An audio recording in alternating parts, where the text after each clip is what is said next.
The Bridge to Terabithia, Chapter 5.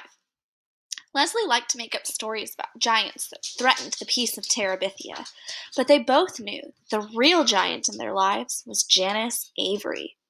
Of course, it wasn't only Jess and Leslie that she was after. She had two friends, Will Medine and Bobby Sue Henshaw, who were almost as big as she was, and the three of them would roam the playground, grabbing up hopscotch rocks, running through jump ropes, and laughing while second graders screamed. They would even stand outside the girls' room first thing every morning and make little girls give them their milk money before they let them go to the bathroom. Maybelle, unfortunately, was a slow learner. Her daddy had bought her a package of Twinkies, and she was so proud that as soon as she got on the bus, she forgot everything she knew and yelled to another first grader, "Guess what I got in my lunch today, Billie Jean?" "What?" "Twinkies," she shouted so loud you could have heard her in the back seat, even if you were deaf in both ears. Out of the corner of his eye, Jess thought he saw Janice Avery perk up. When they sat down, Maybelle was still screeching about her dadgum Twinkies over the roar of the motor. "My daddy brung 'em to me from Washington." Jess threw another look at the back seat. "You better shut up about those dang Twinkies," he said in her ear. "You're just jealous 'cause Daddy didn't bring you none." "Okay." He shrugged across her head at Leslie to say, "I warned her, didn't I?" And Leslie nodded back. Neither of them was too surprised to see Maybelle come screaming toward them at recess time.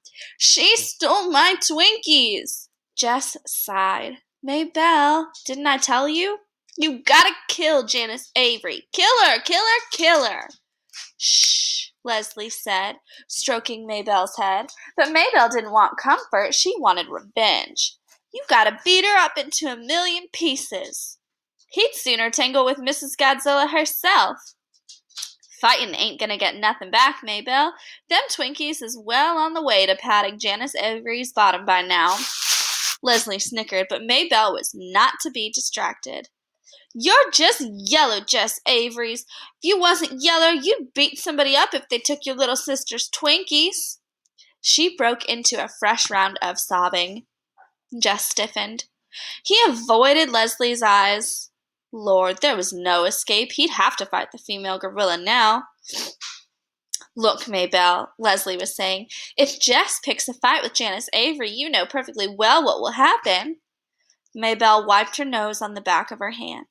"She'll beat him up." "No, he'll get kicked out of school for fighting a girl. You know how Mr. Turner is about boys who pick on girls." "She stole my Twinkies." "I know she did, Maybelle, and Jess and I are going to figure out a way to pay her back for it. Aren't we, Jess?" He nodded vigorously. Anything was better than promising to fight Janice Avery. "What you gonna do?" "I don't know yet. We'll have to plan it out very carefully, but I promise you, Maybelle, we'll get her." "Cross your heart and hope to die?" Leslie solemnly crossed her heart. Maybelle turned expectantly to Jess, so he crossed his too, trying hard not to feel like a fool, crossing his heart to a first grader in the middle of the playground. Maybelle snuffed loudly. "It ain't as good as seeing her beaten to a million pieces." "No," said Leslie, "I'm sure it isn't. But with Mr. Turner running the school, it's the best we can do, Jess. Right?" "Right." That afternoon, crouched in the stronghold of Terabithia, they held a council of war. How to get Janice Avery without ending up squashed or suspended. That was their problem.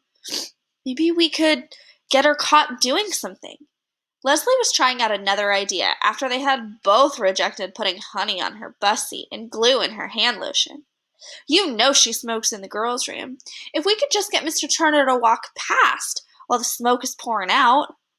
Jess shook his head hopelessly. It wouldn't take her 5 minutes to find out who squawked. There was a moment of silence while they both considered what Janice Avery might do to anyone who reported her to the principal. "We gotta get her without her knowing who done it." "Yeah." Leslie chewed away at a dried apricot. "You know what girls like Janice hate most?" "What?" "Being made a fool of." Jess remembered how Janice had looked the day he'd made everyone laugh at her on the bus. Leslie was right. There was a crack in the old hippo hide. Yeah, he nodded, beginning to smile. Yeah. Do we get her about being fat? How about, Leslie began slowly, how about boys? Who's she stuck on? Willard Hughes, I reckon. Every girl in the seventh grade slides to the ground when he walks by. Yeah, Leslie's eyes were shining. The plan came all in a rush. We write her a note, you see, and pretend it's from Willard. Jess was already getting a pencil from the can and yanking a piece of notebook paper out from under a rock. He handed them to Leslie. No, you write. My handwriting is too good for Willard Hughes. He got set and waited. Okay, she said. Dear Janice. No, dearest Janice. Jess hesitated, doubtful. Believe me, Jess, she'll eat it up. Okay, dearest Janice. Don't worry about punctuation or anything. We have to make it look as if Willard Hughes really wrote it. Okay, dearest Janice. Maybe you won't believe me, but I love you. You think she'll? He asked as he wrote it down. I told you. She'll eat it up. Girls like Janice Avery just believe just what they want to in this kind of situation. Okay, now, if you say you do not love me, it will break my heart. So please don't. If you love me as much as I love you, my darling. Hold on, I can't write that fast. Leslie waited, and when he looked up, she continued in a moony voice. Meet me behind the school bus this afternoon. Don't worry about missing your bus. I want to walk home with you and talk about us. Put us in capital letters. My darling, love and kisses, Willard Hughes. Kisses? Yeah, kisses. Put a little row of X's in there, too. She paused, looking over his shoulder while he finished. Oh, yeah, put P.S. He did. Don't tell nobody. Let our love be a secret for only us two right now. Why'd you put that in? She'll be sure to tell somebody, stupid. Leslie read the note, nodding approval. Good, you misspelled believe and to. She studied it a minute longer. Gee, I'm pretty good at this. Sure, you probably had some big secret love down in Arlington. Jez Aarons, I'm gonna kill you. Hey girl, you killed the king of Terabithia and you're in trouble. Regicide, she said proudly. Rega what? Did I ever tell you the story of Hamlet? He rolled over on his back. Not yet, he said happily. Lord, he loved Leslie's stories. Someday, when he was good enough, he would ask her to write them in a book and let him do all the pictures. Well, she began, there was once a prince of Denmark named Hamlet. In his head, he drew the shadowy castle with a tortured prince pacing the parapets. How could you make a ghost come out of the fog? Crayons wouldn't do, of course, but with paints, you could put one thin color on top of another, so that you would begin to see a pale figure moving from deep inside the paper. He began to shiver.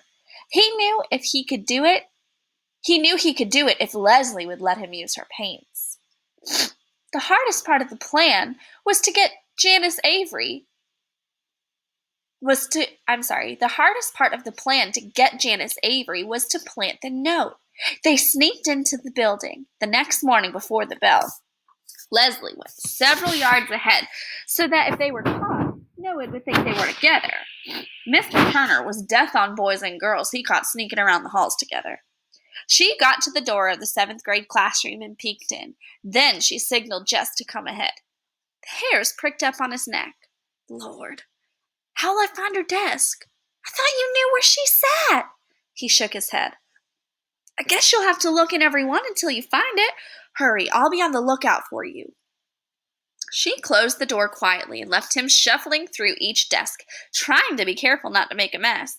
But his stupid hands were shaking so much he could hardly pull anything out looking for names. Suddenly he heard Leslie's voice. Oh, Mrs. Pierce! I've just been standing here waiting for you. Lord, the seventh grade teacher was right out there in the hall, headed for this room. He stood frozen. He couldn't hear what Mrs. Pierce was saying back to Leslie through the closed door. Yes, ma'am, there is a very interesting nest on the south side of the building. And since, Leslie raised her voice even louder, you know so much about science, I was hoping you could take a minute to look at it with me and tell me what built it. There was a mumble of a reply. Oh, thank you, Mrs. Pierce. Leslie was practically screaming. It won't take but a minute, and it would mean so much to me. As soon as he heard their retreating footsteps, he flew around the remaining desks until, oh joy, he found one with a composition book that had Janice Avery's name on it. He stuffed the note on top of everything else inside the desk and raced out of the room to the boys' room, where he hid in one of the stalls until the bell rang to go to homeroom. At recess time, Janice Avery was in a tight huddle with Wilma and Bobby Sue. Then, instead of teasing the little girls, the three of them wandered off arm in arm to watch the big boys' football. As the trio passed them, Jess could see Janice's face all pink and prideful. He rolled his eyes at Leslie, and she rolled her eyes back at him. As the bus was about to pull out that afternoon, one of the seventh grade boys, Billy Morris, yelled up to Mrs. Prentice that Janice Avery wasn't on the bus yet. It's okay, Miss Prentice, Wilma Dean called up. She ain't riding this evening. Then in a loud whisper, reckon you all know that Janice has a heavy date with you-know-who. Who? Asked Billy. Willard Hughes. He's so crazy about her, he can't hardly stand it. He's even walking her all the way home. Yeah, well, the 304 just pulled out with Willard Hughes on the back seat. If he's got a big date, he don't seem to know much about it. You lie, Billy Morris. Billy yelled a cuss word, and the entire back seat plunged into a heated discussion as to whether Janice Avery and Willard Hughes were or were not in love, and were or were not seeing each other secretly. As Billy got off the bus, he hollered to Wilma, You just better tell Janice that Willard is going to be mad when he hears what she's spreading all over the school. Wilma's face was crimson as she screamed out the window. Okay, you dummy, you talk to Willard. You'll see. Just ask him about that letter. You'll see. Poor old Janice Avery, Jess said as they sat in the castle later. Poor old Janice. She deserves everything she gets and then some. I reckon, he sighed, but still. Leslie looked stricken. You're not sorry we did it, are you? No, I reckon we had to, but still. Still what? He grinned. Maybe I got this thing for Janice like you got this thing for killer whales. She punched him in the shoulder.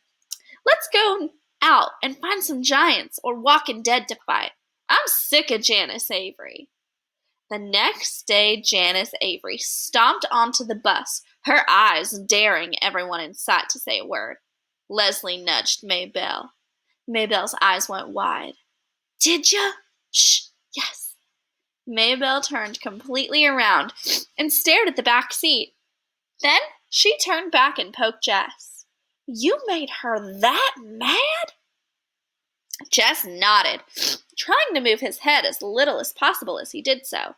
We wrote that letter, Leslie whispered. But you mustn't tell anyone or she'll kill us. I know, said Maybelle, her eyes shining. I know.